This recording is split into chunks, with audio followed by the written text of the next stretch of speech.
Arrestimi i Fatmir Shehollit për spionazh në favor të shërbimeve serbe ka shkaktuar reagime të forta në opinionin publik.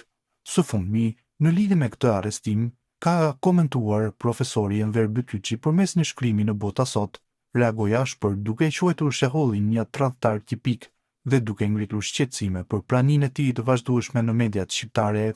Sipas Bytyçit, Fatmir Sheholli, tashmë i arrestuar në akuzë për spionazh, ka pasur një platformë të përditshme në televizionet e Kosovës dhe të Shqipërisë, nga ku ka përçuar sipas tij mesazhe me natyrë anti-shqiptare.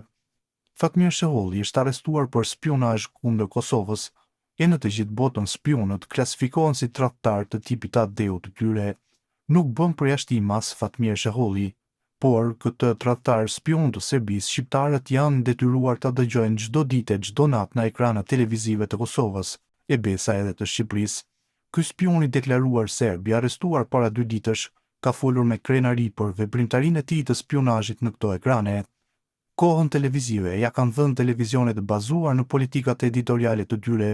Këto politika përcaktojnë jo vetëm orientimin, por edhe aktorët dhe njerëzit që përçojnë orientimin editorial të medias, deklaroi ai.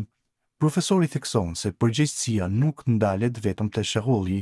Ai kërkoi hetim të thelluar edhe ndaj atyre që i dhanë hapësirë publike si dhe ndaj miqve të tij në politike gazetari. Kjo do të thotë se Fatmir Sheholli në ekranet televizive ka përçuar politikat editoriale anti-shqiptare me lejen e editorëve dhe të moderatorëve. Prokuroria nuk duhet të mjaftohet vetëm me Fatmir Shehollin, duhet kaluar në sitën e hetimit edhe disa ose të paktën ndonjë media që e ka rehabilituar atë. Duhen hetuar edhe miqtë e tij të medias dhe politikanët në Kosovë. Jam i bindur se ajo miqësi bazohet në ndjenjën e ndoshta edhe në veprimtari të përbashkëta anti-Kosovë, përfundon Bytyçi.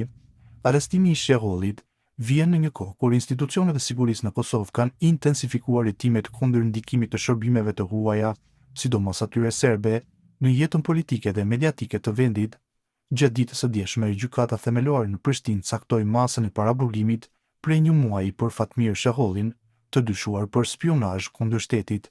Sheholli u arrestua të njëjtën në rrethin e Prishtinës pas hetimeve disa muajore kundër tij.